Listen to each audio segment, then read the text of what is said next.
This is New Rural Virginia, reclaiming rural leadership through conversation featuring real voices, real issues from the heart of the Commonwealth.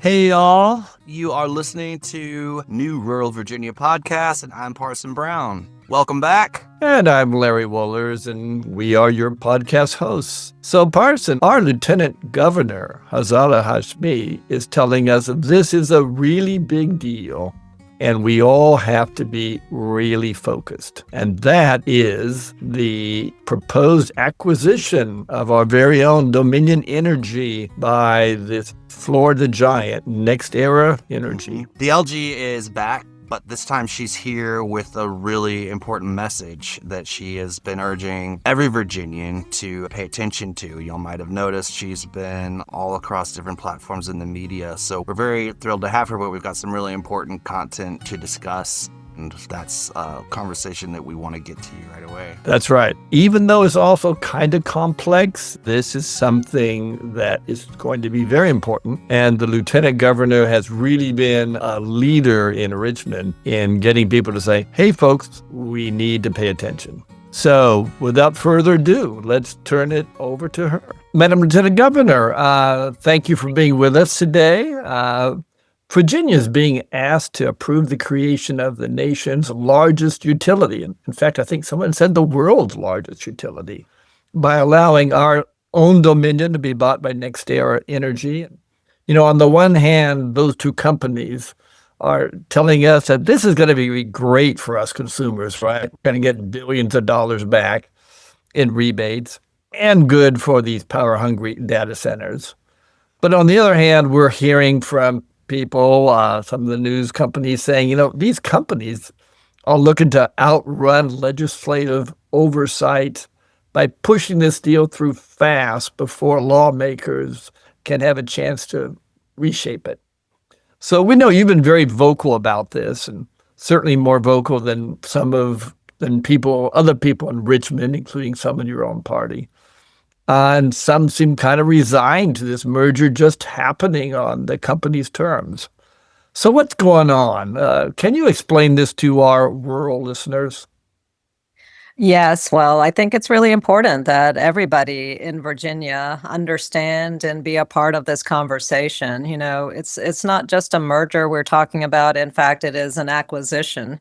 It is an acquisition of a Virginia-based company, our largest public utility here in Virginia, of course, Dominion-Energy, by an outside, out-of-state company, NextEra.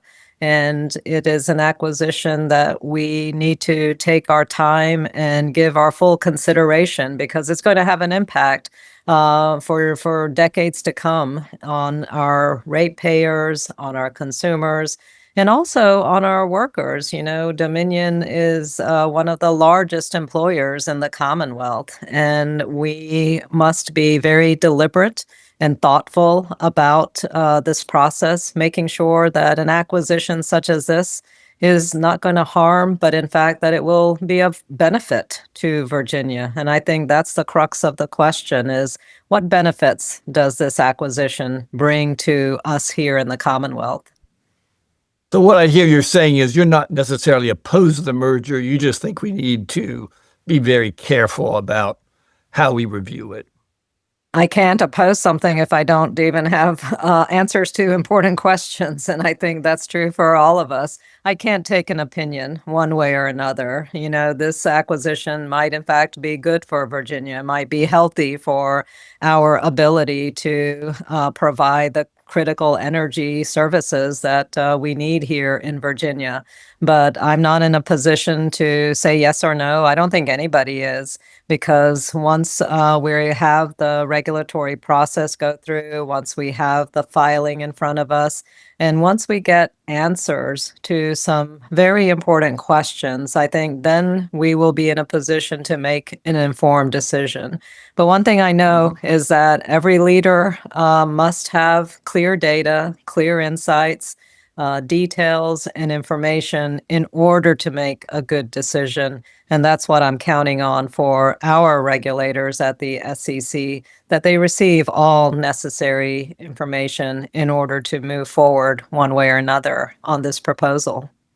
Yeah, that's actually a perfect segue to welcome back, Madam Lieutenant Governor. But, on that note, rural Virginians across the Commonwealth are hyper-focused on rapid expansion of data centers into our communities. And last night, here in Warren County, I attended a packed public hearing that went until almost midnight, with our Planning Commission ultimately recommending denial of a proposed zoning amendment that would open the door to data centers here. Shenandoah County, our neighbors over the mountain, took a different path a while back and rejecting calls for a moratorium and adopting an ordinance that has a lot of residents concerned about the future. And the debate over trusting ordinances versus imposing moratoriums keeps coming up. Far fewer of my neighbors are talking about this merger, but given what you've explained, I do see a parallel in the concern over acting before we fully understand the long-term consequences. So you've actually put forward a list of 64 questions you believe should be answered before the merger process goes any further. These issues are intertwined. Could you explain how the merger could change the stakes for rural communities grappling with data center development decisions right now? And what are some key answers that residents and local leaders should be seeking? Sure. I know that most of our rural communities, many of these communities are served by our electric co-ops. And so many people feel like there's not a stake in the process in this acquisition that we're talking about. But in fact, as you well know, when we're talking about massive changes as we are seeing to Virginia's electric systems, we're also talking about key infrastructure. So even though rural Virginia relies largely on our electric co-ops in order to ensure that data centers and these large new industries that are moving into Virginia have the energy, they have the capacity to meet the energy needs. We're talking transmission lines, massive projects to ensure that we are able to provide the necessary electric demand.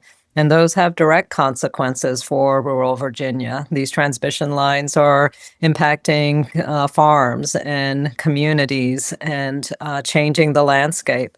So everybody in the Commonwealth ought to be taking a clear look at this issue and considering the impacts that it is going to have.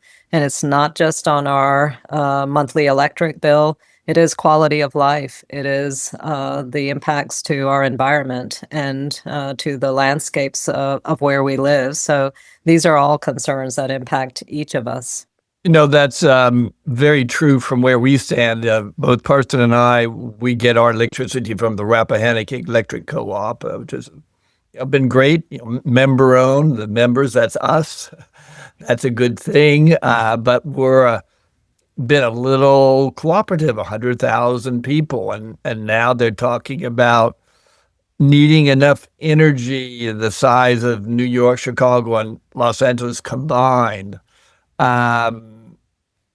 With that kind of pressure on that demand side and having this kind of gigantic for-profit utility on the other, can the rural cooperative business model survive this? Would it be in danger? That's a very important question, and I don't think we have any clear answers right now. Clearly, if data centers are going to be part of the equation in our rural localities, then meeting that considerable and large load on the electric grid has got to be part of that discussion. And it may be that the wholesale market from Dominion becomes much more key and important as a player in meeting this demand in our rural areas.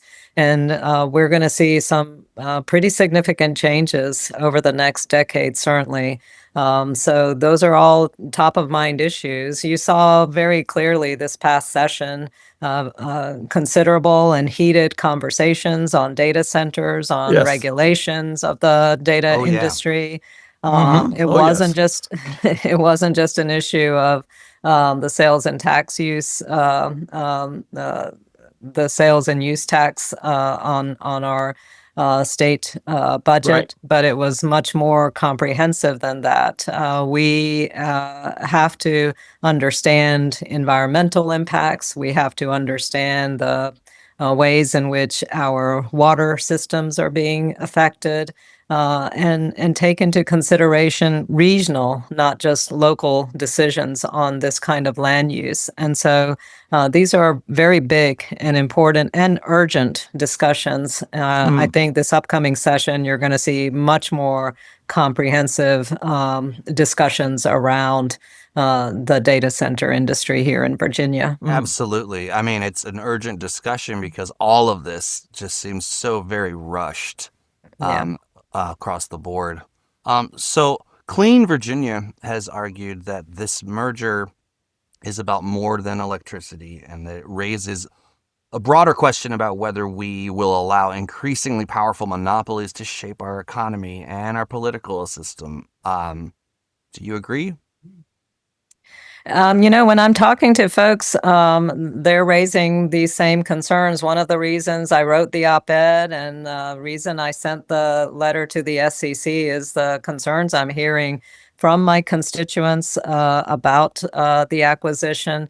And also, significantly from the experts. I had the opportunity to speak with Scott Hempling, who is the nation's foremost expert on mergers of this sort. And he had testified to the Commission on Electric Utility Usage here in Virginia. He testified a few weeks ago, and that's really what piqued my interest, just listening to his concerns, understanding this level of expertise that he brings in, asking that we slow down the process so that we can get clear answers. And after having a private conversation with Scott, I realized we need more information. We need better information. We also need a standard that is not seeking just to, our current standard, which was written almost 100 years ago, is basically that it should do no harm. Well, that's a little vague and a little broad. And Yeah. our standard ought to be, what is the benefit? What is the public benefit by having an out-of-state corporate entity come to Virginia and acquire Dominion-Energy, which is our Virginia-based company? And what is the benefit that it's going to bring to Virginia's families? I think that ought to be our top of mind concern. I'm not when I think about Dominion Energy, I think about families because so many of the workers, the employees of Dominion are my constituents and have been in my Senate district and certainly now all throughout Virginia. Many of them are friends and neighbors. And certainly all of the consumers of Dominion Energy are constituents as well. So focusing on the impacts that we're going to see on our families has to be our top of mind concern. I think it ought to be the foremost consideration as we go forward in deciding whether or not this acquisition is going to be approved. Absolutely. Speaking of the dangers of monopolies, Virginia has long been widely considered to have some pretty lax campaign finance laws, right? And that's allowed companies like Dominion, a regulated utility, to contribute millions of dollars to people in the state legislature.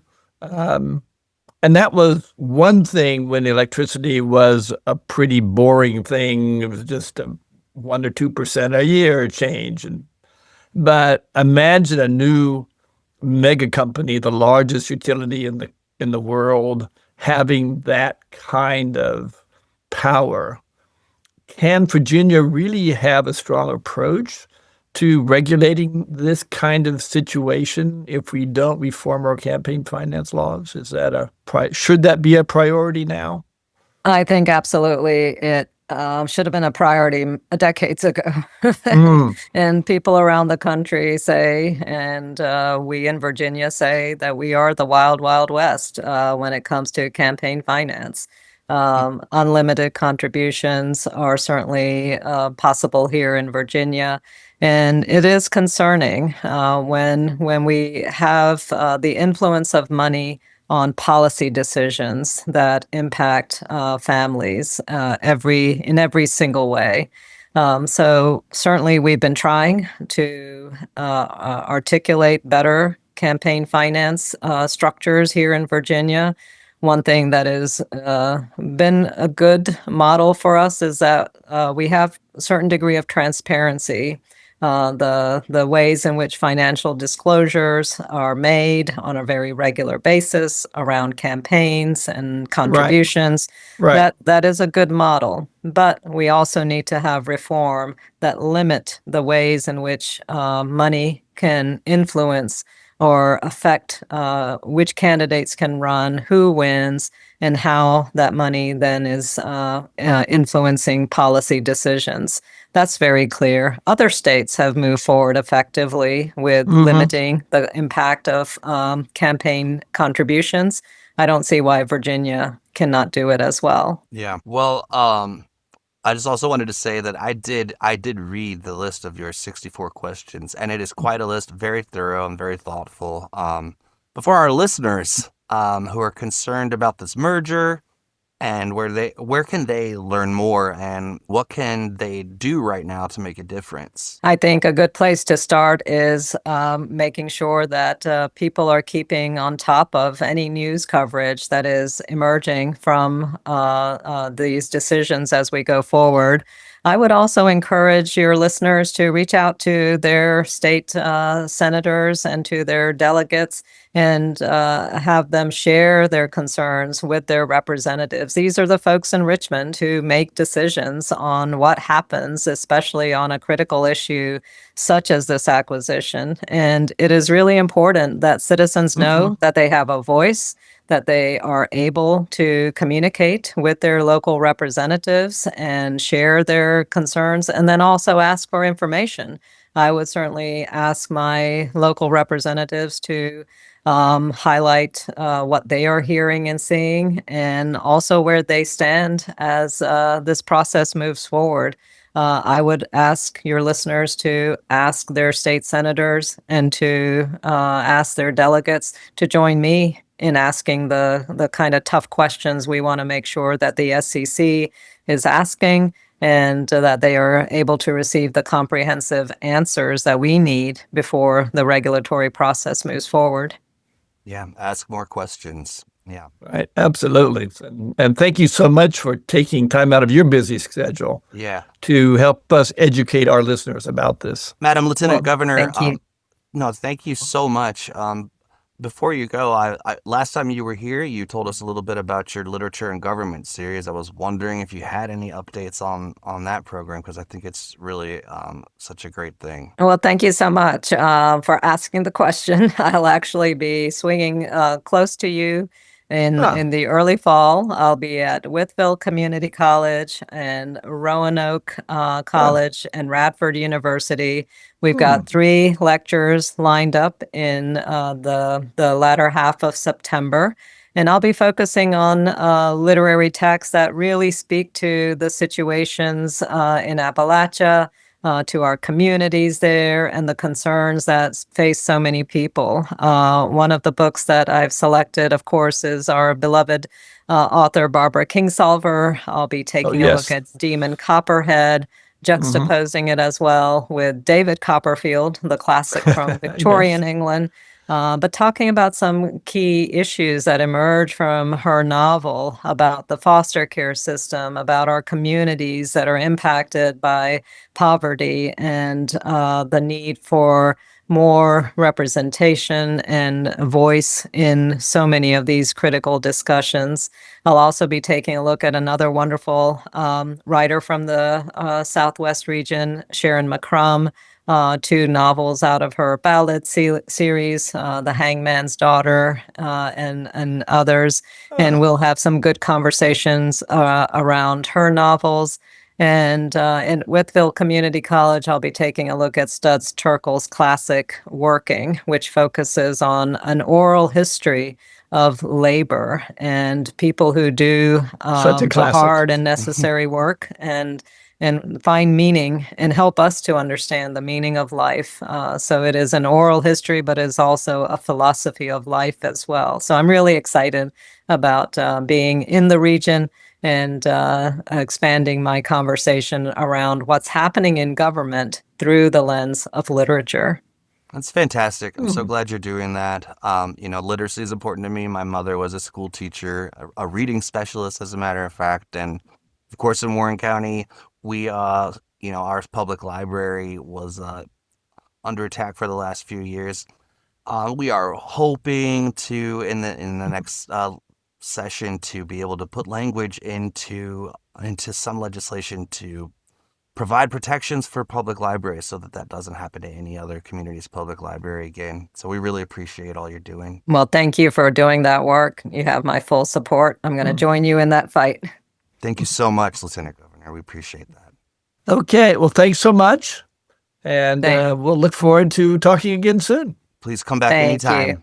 Yes. Thank you. Wonderful to see you both. Thanks. Bye-bye. Bye. New Rural Virginia Podcast, Conversations about Rural Virginia's Future, is a product of New Rural Virginia. Visit newruralva.org for more. Please like, share, subscribe, and follow us. We're available anywhere you get your audio. For deeper dives into the topics we cover, catch additional insights and stories on the Rural Angle Substack newsletter. This program is produced by Larry Wohlers and yours truly, Parson Brown. Thanks for listening. Stay tuned for the next episode.